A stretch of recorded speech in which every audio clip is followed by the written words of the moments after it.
Hola, ¿qué tal? Muy buen día. Bienvenido a nuestra reunión virtual. Esta mañana nos toca empezar con la segunda carta a los tesalonicenses, ya habiendo acabado la primera.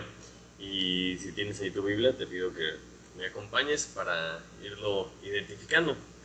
Pero quería platicarte que muchas veces en la vida nos metemos en cosas como en las cosas más importantes sin tener una clara idea de en qué nos estamos metiendo o para qué lo estamos haciendo. Por ejemplo, cuando nos metemos a estudiar algo, normalmente contestamos pues para conseguir un buen trabajo, ¿no? O sea, ¿para qué estás estudiando esta carrera? Bueno, pues porque es una buena forma de conseguir un trabajo.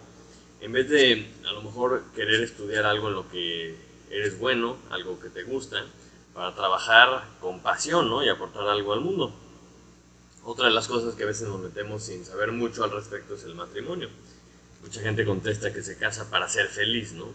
Y algunas personas podrían decir, pues para ser feliz a la otra persona, pero pues sabemos que eso no es el objetivo del matrimonio, ¿no? Si le hacemos caso a lo que Dios nos dice, entendemos que el matrimonio es un equipo de ministerio, ¿no? Nos complementamos para poder cumplir bien los propósitos de Dios.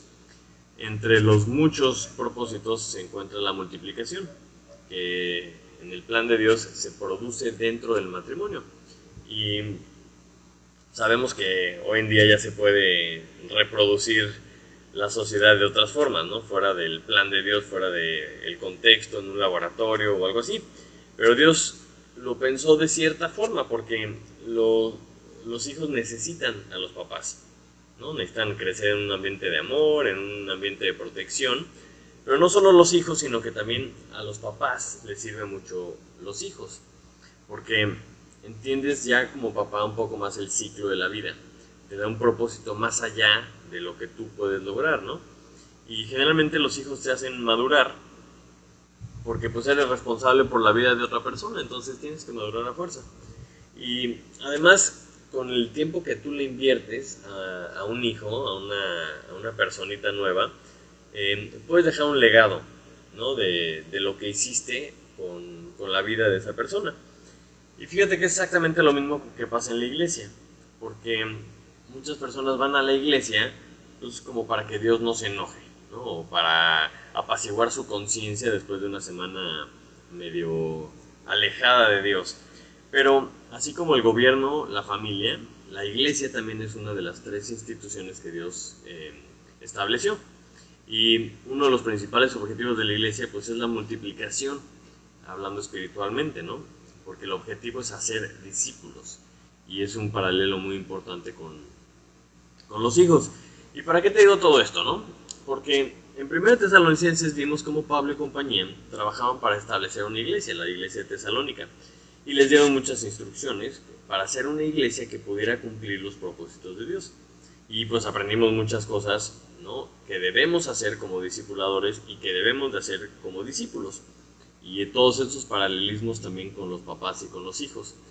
Pero ahora entramos a la segunda carta de Tesalonicenses. Y en esta carta no solo vamos a aprender de lo que dice Pablo y compañía, sino que también vamos a aprender mucho acerca de sus actitudes como discipuladores.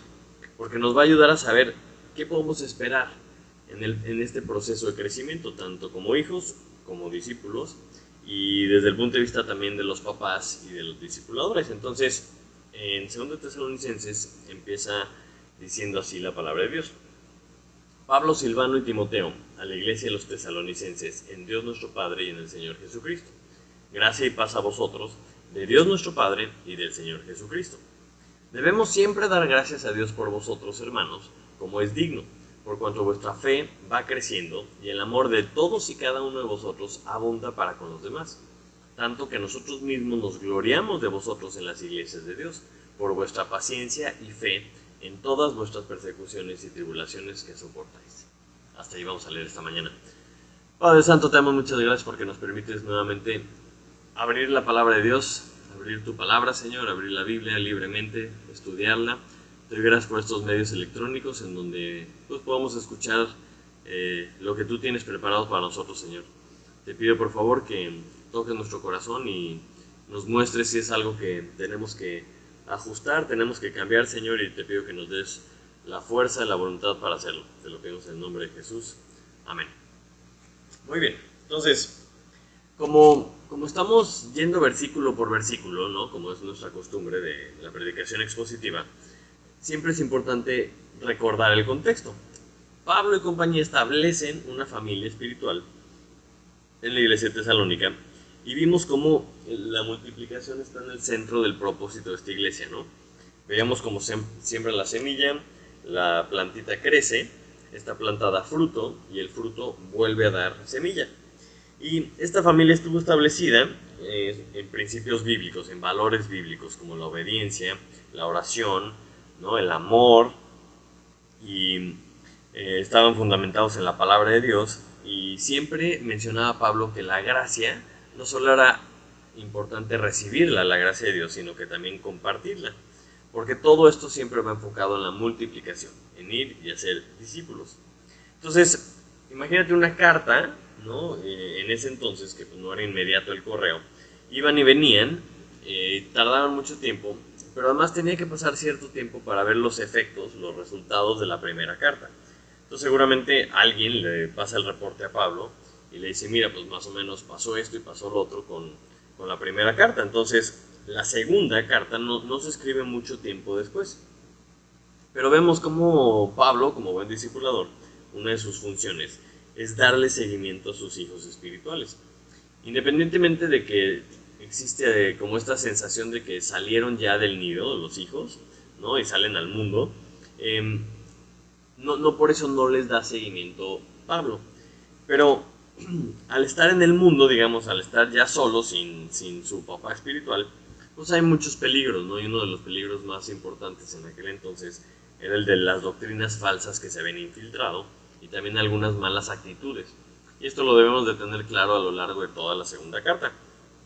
Y entonces vemos como Pablo como que se toma el tiempo de hacer algunos ajustes y refuerza algunos otros.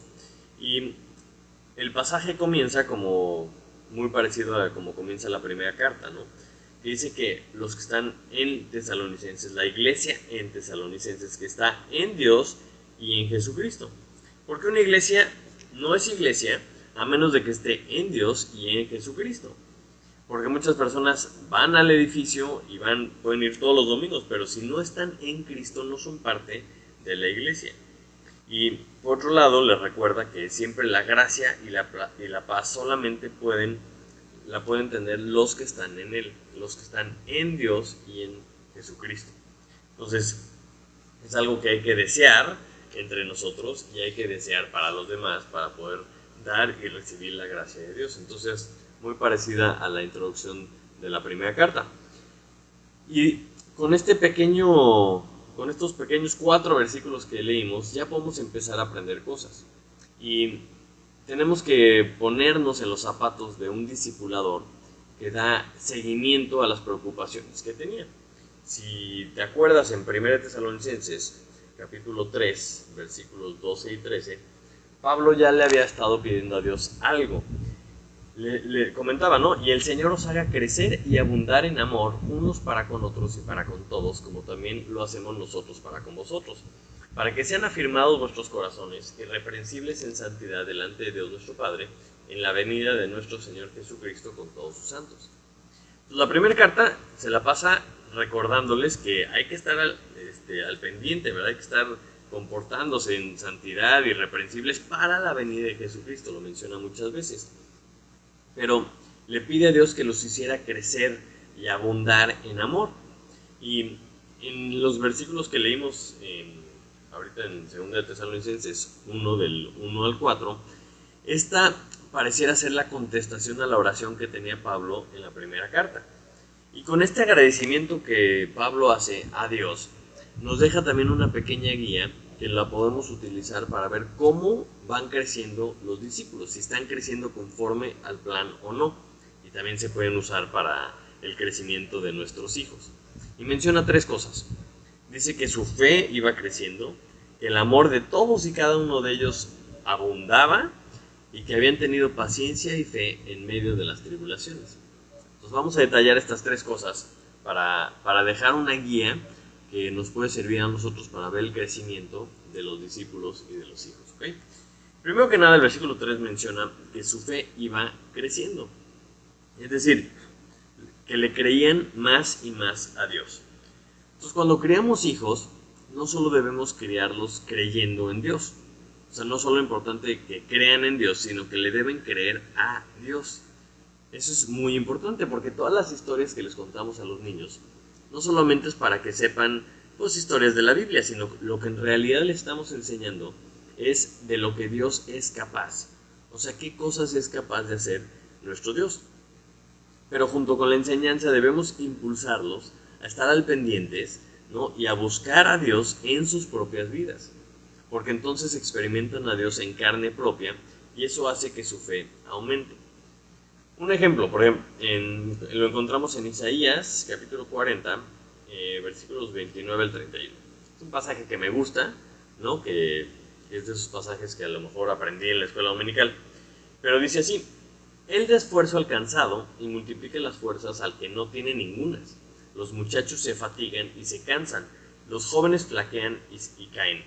Pero los que esperan a Jehová tendrán nuevas fuerzas, levantarán alas como las águilas, correrán y no se cansarán, caminarán y no se fatigarán. Son estos pasajes que pues suena bonito, está padre, ¿no? Yo recuerdo haber confiado en mi fuerza, confiado en mi juventud, y tarde o temprano te falla. Pero dice que los que esperan a Jehová tendrán nuevas fuerzas. Entonces es muy diferente, es muy diferente saber un versículo así, como conocimiento, como información, a tener la capacidad de haberlo experimentado en carne propia, de esperar en Jehová y que Dios te dé una fuerza que tú sabes que no viene de ti mismo y decir, wow, esto es algo muy diferente. Y hemos estado hablando de la fe, que es por el oír y el oír por la palabra. Entonces, si tú conoces lo que Dios dice, tienes la opción de creerlo o no. Si no conoces lo que Dios dice, pues no puedes creer lo que Dios dice porque tienes que primero saber qué es lo que dice. Y ya que le crees, entonces sí, empiezas a ver cómo Dios se manifiesta en tu vida. Entonces, como Pablo, como discipulador, ¿cómo podía notar que la fe de estos tesalonicenses iba en aumento? ¿Cómo podemos saber que nuestro hijo, que nuestro discípulo va aumentando su fe? Bueno, pues por las decisiones que toma, por los cambios que vemos en su vida, por los pasos que toma de fe. Es decir, si Dios instruye algo, si Dios promete algo y tu vida la vas alineando a esas promesas, empiezas a ver cómo se genera este cambio. Porque cualquier persona puede saber lo que creemos, en el fondo, por cómo actuamos. Tú puedes decirle a la gente qué es lo que crees simplemente por cómo actúas. Si para ti lo más importante es el dinero y tú crees que el dinero lo puede todo, pues tu vida lo va a reflejar claramente, ¿no? Si tú crees que las influencias o el poder o las palancas es lo más importante en la vida, pues tu vida lo va a reflejar. Entonces, cada cosa que hacemos nos delata, como quien dice, de qué es lo que creemos o no.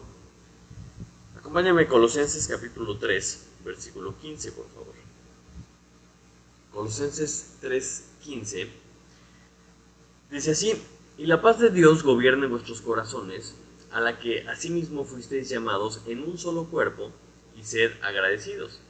La palabra de Cristo mora en abundancia en vosotros, enseñándoos y exhortándoos unos a otros en toda sabiduría, cantando con gracia en vuestros corazones al Señor con salmos e himnos y cánticos espirituales. Este es un pasaje interesante porque dice que gobierne, o sea, la palabra, la paz de Dios gobierne vuestros corazones. Cuando la Biblia habla de que gobierne, quiere decir que está diciendo quién debe mandar, quién es el que está a cargo y quién debe estar a cargo. La paz de Dios. Normalmente en nuestra vida, nosotros somos los que estamos a cargo. Pero cuando una persona hace lo que quiere, no escucha razón, solo se enfoca en sus propios intereses y tiene el poder de hacer que todo esto suceda, normalmente lo conocemos como un tirano. Y las tiranías sabemos que siempre acaban mal. Entonces, si tú mandas en tu vida, pues eres un tirano. Pero aquí dice que gobierne en vuestros corazones la paz de Dios, porque la paz de Dios va a gobernar para bien. Nosotros como tiranos vamos a gobernar nuestra propia vida para mal. Pero para que la paz de Dios gobierne nuestras vidas, Esa paz que sobrepasa todo entendimiento, ¿verdad? Que solo viene de Dios, que encontramos en Filipenses 4:7. Solamente la obtenemos si no estamos afanosos y nuestras peticiones las ponemos delante de Dios en toda oración y ruego con acción de gracias. Porque nuestra fe, nuestra confianza, nuestras preocupaciones están puestas en Dios. Y si confiamos en lo que Él dice, si creemos en lo que Él dice, si nuestra fe va creciendo, entonces sí, la paz de Dios gobierna nuestros corazones. Entonces cuando tú ves una persona tranquila, cuando ves una persona descansando y relajándose en Dios, esa es una muestra de fe, que no está preocupada por el futuro, perdón, que no está preocupada por las cosas, sino que sabe que Dios está en control. Entonces, si tú eres una de esas personas que sabe mucho, ¿qué pasaría si una persona se la pasa estudiando todo el día, que sabe muchísimo de un tema y cuando llegue el examen reprueba? Dirías, oye, espérame, algo está mal. O sea, si sabemos lo que debemos creer, pero no lo vivimos, no lo ponemos en práctica, algo está mal, porque se debe notar en cómo vivimos, en cómo actuamos, en cómo decidimos aquello que creemos. Y así es como podemos ver si una persona va creciendo o no, si nosotros mismos vamos creciendo o no. La segunda cosa que menciona el versículo 3 es que el amor de todos y cada uno de ellos abundaba. Y esto es algo increíble para identificar el crecimiento, porque en el mundo actual vemos que la tendencia va en aumento en cuanto a la tecnocracia, en cuanto a la deshumanización. El enfoque siempre es en estar más preparados y saber de muchos temas específicos en la vida. Y con la forma en la que está estructurada la sociedad, pues en el fondo estamos comunicando algo. Estamos comunicando cuál es el éxito. Entonces, en otras épocas a lo mejor el éxito lo igualaban a la gloria, ¿no? La gloria en batalla. Entonces todos los jóvenes querían ser guerreros que les cantaran canciones de por vida y nunca se olvidaran de ellos, ¿no? En otros tiempos a lo mejor el éxito pues era el poder y salen feudos y salen las políticas y todas las marañas que la gente hizo para tener poder, que hasta la fecha siguen existiendo, ¿no? Pero en la sociedad actual como que el éxito básicamente lo podemos resumir en dinero. Si tienes dinero eres una persona exitosa y si no, eres un loser. ¿Ok? Entonces, todo lo que estamos comunicando aleja a todas las personas del amor, de la compasión, de la amistad, todos los principios que Dios nos enseña que son valiosos en su palabra. Si tú eres una persona amorosa, compasiva o si piensas en los demás, generalmente te etiquetan como un perdedor, como un débil, como una persona que no tiene lo que se necesita para ser exitoso. Entonces, ¿qué pasa con una sociedad así? Pues se rompe, porque todo el mundo está viendo por sus propios intereses, ¿no? Nadie sabe tratar gente, nadie le educan para tratar gente, sino lo están educando para conseguir dinero. Entonces, porque el enfoque somos nosotros, es cada uno de nosotros. Y entonces empezamos a acentuar cosas como la comodidad, cosas como los lujos, cosas como los placeres. Entonces, pues qué cómodo, ¿no? Y si estamos hablando espiritualmente, pues no dice que tiene que abundar el conocimiento más y más, porque generalmente la Biblia cuando habla del conocimiento siempre va enfocado en conocimiento de Dios, conocimiento del Altísimo, conoce al Señor, ¿no? Y es importantísimo el conocimiento de Dios, no solamente como información, como dice Proverbios 9, acompáñame rápidamente a Proverbios 9, versículo 10, que dice, el temor de Jehová es el principio de la sabiduría, y el conocimiento del Santísimo es la inteligencia. Entonces, si una persona te pregunta que si eres inteligente y tú le contestas, sí, claro, soy súper inteligente porque me saqué 10 en el examen, pues según la Biblia, para ser inteligente necesitas conocer a Dios, básicamente. Y eso es algo que Dios quiere. Dios quiere que la tierra sea llena del conocimiento de Jehová. Y es la única forma que podemos idear, que podemos entender que la tierra sea llena del amor. Porque si conoces a Dios, conoces el amor, porque Dios es amor. Entonces, ¿cómo sabes si un discípulo va creciendo? ¿Cómo sabes si hiciste un buen trabajo como papá, no?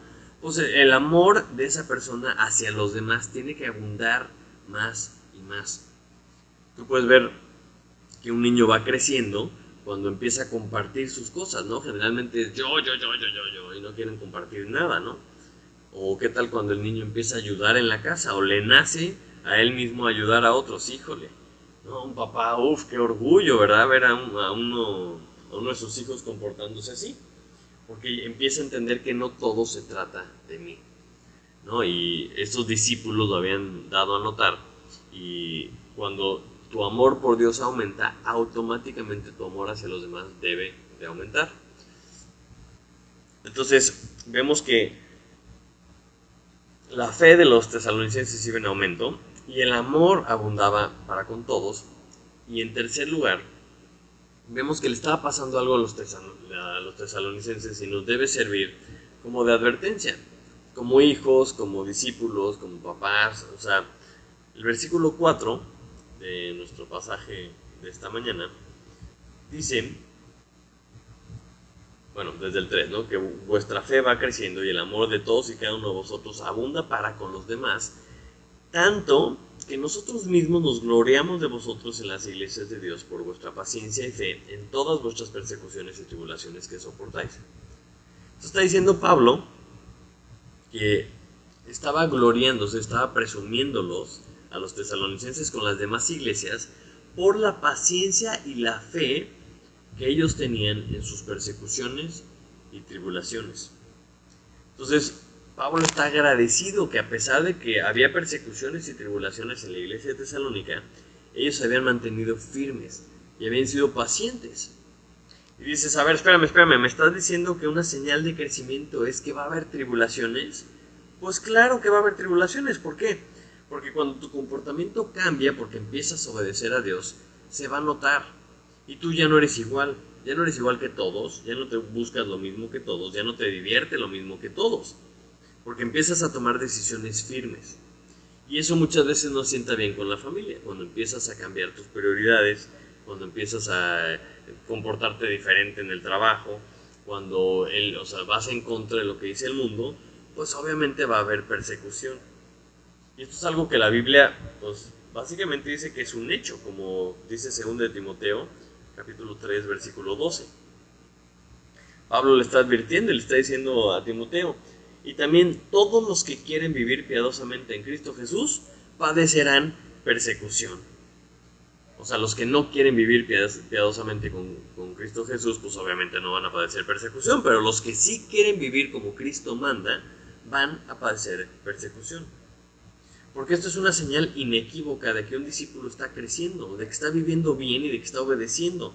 Porque va a ir en contra de lo que todo el mundo hace, todo el mundo dice. Entonces, deja de encajar en el mundo. Entonces, si somos perseguidos por hacer lo correcto, amén. No estamos aquí para ser felices. Eso viene más adelante, viene en la eternidad. Pero si tu hijo o si tu discípulo no tiene ningún problema, si tú vives como si nada en la sociedad, si pasas completamente desapercibido y eres uno más del montón, pues ojo, algo está mal. Porque tú no puedes seguir a Cristo y pasar desapercibido. Eso es un hecho. Y es nuestro trabajo preparar a los discípulos para enfrentar esto. Lo deben de anticipar y debemos de animarlos y los debemos de respaldar cuando esto suceda. Es curioso cómo este pasaje que acabamos de leer de 2 de Timoteo, capítulo 3, versículo 12, sigue diciendo lo que sigue. Mas los malos hombres y los engañadores irán de mal en peor, engañando y siendo engañados. Pero persiste tú en lo que has aprendido y te persuadiste sabiendo de quién has aprendido, y que desde la niñez has sabido las sagradas escrituras, las cuales te pueden hacer sabio para la salvación por la fe que es en Cristo Jesús.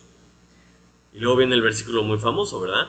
Toda la escritura es inspirada por Dios y útil para enseñar, para redarguir, para corregir, para instruir en justicia, a fin de que el hombre de Dios sea perfecto, enteramente preparado para toda buena obra.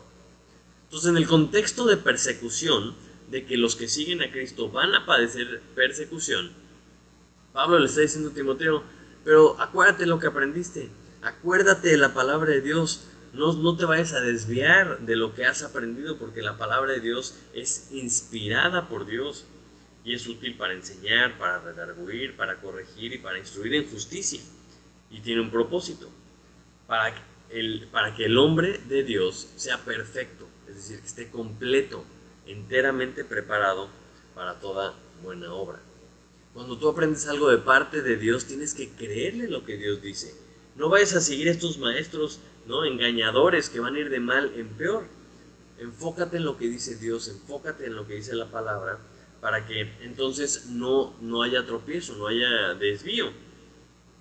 Y estas tres cosas que nos dice Pablo nos muestran si un hijo, si un discípulo va creciendo.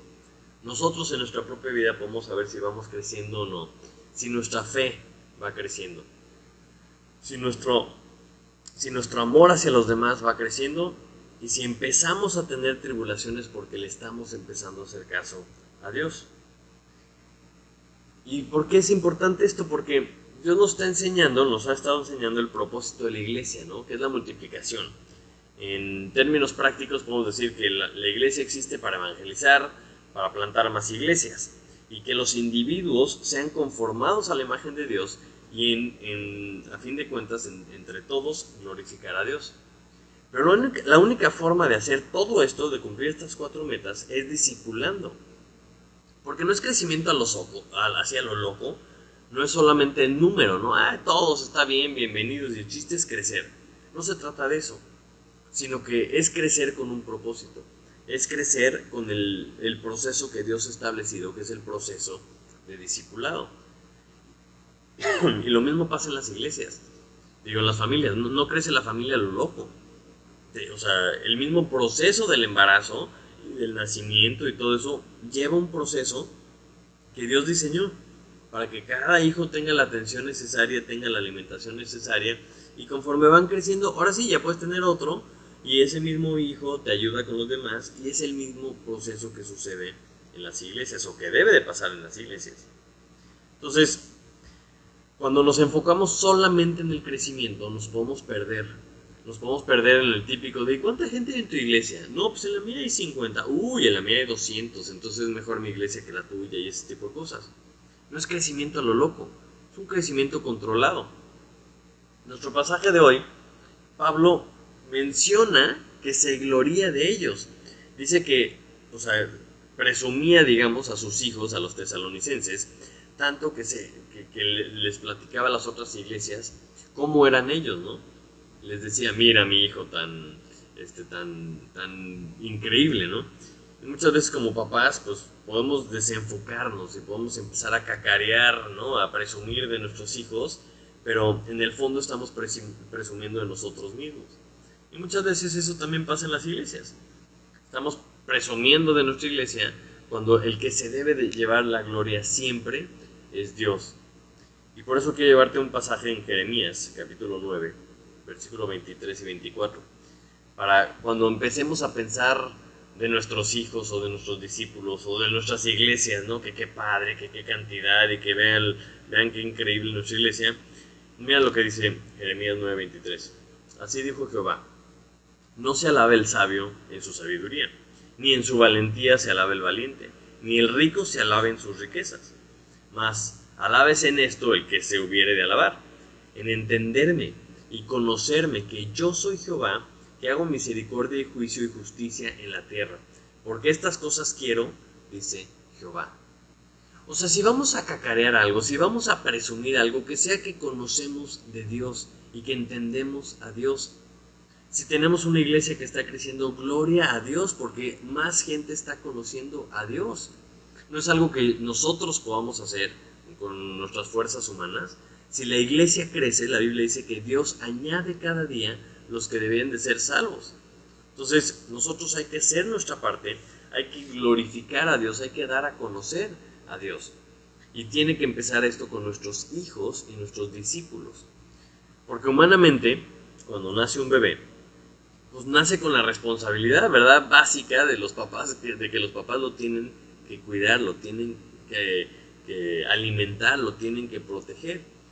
¿Para qué? Para que eventualmente ese hijo pues crezca bien, llegue a ser un ciudadano independiente, ¿verdad?, que pueda ser un ciudadano de bien, y que a su vez puedan tener hijos y puedan criarlos bien. Y eso es algo que nuestra sociedad está perdiendo. O sea, Estamos viviendo las consecuencias de una generación que creció educada pensando que el objetivo de la vida es la felicidad. Entonces, pues obviamente si el objetivo de la vida es la felicidad, pues yo voy a dejar de tener hijos porque, híjole, es un trabajal, me quitan mi tiempo, me quitan mi dinero, es un esfuerzo brutal, no me hace feliz, por lo tanto, no quiero tener hijos. Pero esta idea, como que también se ha infiltrado en la iglesia. Nadie quiere poner el tiempo de discipular a una persona. ¿Cómo voy a estar yo pegado con otro hermano, verdad? 2, 3 años hasta que crezca. Pues yo te preguntaría, pues ¿cuánto tiempo estuvo Jesús con sus discípulos? Estuvo 3 años y medio con ellos. Y cuando se fue Cristo no estaban listos. Y después vino el Espíritu Santo y más o menos empezaron a entender. Entonces, si Cristo se tardó 3 años, pues ¿cuánto tiempo nos podemos tardar nosotros en discipular a una persona? No va a ser menos. O sea, no va a ser menos. Y Pablo en 1 Tesalonicenses ya había dicho que ellos, los tesalonicenses, sus discípulos, era la corona de que se iban a gloriar. O sea, si de algo nos vamos a gloriar, si de algo nos queremos gloriar, hermanos, es de hacer que otras personas conozcan de Dios, de poder hacer discípulos, porque esa es nuestra responsabilidad. O sea, tener hijos, multiplicarnos, hacer personas que sigan a Dios, que sean obedientes a Dios, y esa es la mejor forma de glorificar a Dios. Eso es lo que nos podemos, si de algo nos podemos gloriar, si algo podemos presumir, es de eso. Porque no hay una mejor forma de incrementar la fama de Dios en el mundo que discipulando personas, ¿no? Haciendo discípulos, que ellos sean transformados por Dios y que sean testigos andantes de las maravillas que Dios puede hacer por medio de cada uno de los que queremos obedecer a Dios. Solo entonces Dios va a ser glorificado, su fama va a crecer, más personas van a conocer a Dios. Y eso es la multiplicación. Y eso es lo que debemos transmitirle a la siguiente generación de nuestras iglesias. O sea, tenemos que decirles, lo más importante es hacer discípulos. En eso nos va a medir Dios el éxito, si fuimos unos hijos exitosos o no. ¿Qué hicimos con el tiempo que nos dio? ¿Qué hicimos con los dones que nos dio? ¿Estamos haciendo discípulos o estamos trabajando con lo que Dios nos dio para nosotros? ¿O estamos enterrando los dones que Dios nos dio y no estamos haciendo nada? Quiero que sepas que esto es lo más importante que Dios nos ha dejado, lo más importante que nos ha encargado. Porque si esto no fuera importante, pues Jesús no habría venido. O sea, Él es el que nos da propósito a nuestra vida. O sea, si tú no lo conoces, acércate, porque Él es el que te puede dar un propósito. Él quiere que seas su hijo, y si eres un hijo, porque crees en Jesucristo, todos los que creen en Jesucristo son hechos hijos de Dios. Él te recibe como un hijo y como un buen padre tiene un plan de vida para ti. Tiene un propósito de vida para ti y te da vida eterna. Mientras estamos aquí tienes propósito, mientras estemos con Él en la eternidad tendremos también un propósito. Entonces a lo mejor debemos de cambiar nuestro enfoque de todo lo que hacemos. Hay que alinearlo con los propósitos de Dios y dar ese seguimiento al crecimiento de los hermanos, al crecimiento de nuestra propia vida, para que a fin de cuentas, cuando Dios nos llame a su presencia, cuando Dios regrese, cuando Jesús regrese, nuestra vida haya valido la pena. Que nuestros estudios lo hayamos usado para Él, que nuestro matrimonio lo hayamos usado para Él, que nuestros hijos hayan sido para Él, que nuestro trabajo haya sido para Él, que estemos delante de Él y le digamos, Señor, todo lo que me diste lo usé para que la tierra conociera de ti. Esa es la única forma que nuestra vida va a valer la pena. Vamos a orar. Padre Santo, te damos muchas gracias por tu palabra, Señor. Te damos gracias por este pasaje que, aunque cortito, Señor, nos enseña muchísimo y nos enseña la forma en la que podemos dar seguimiento, Señor, a ese crecimiento que tú quieres que tengamos, Señor. Te doy gracias por estas 2 cartas que hemos estado estudiando, Señor, todo lo que nos has enseñado. Te pido que tú pongas en nosotros el querer como el hacer por tu buena voluntad. Que seamos obedientes, Señor, que nuestra vida valga la pena para ti, Señor.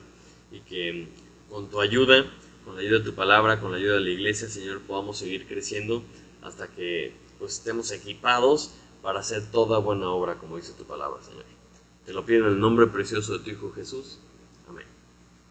Amén. Pues muchísimas gracias, que tengas una excelente semana, que Dios te bendiga y nos vemos hasta la próxima.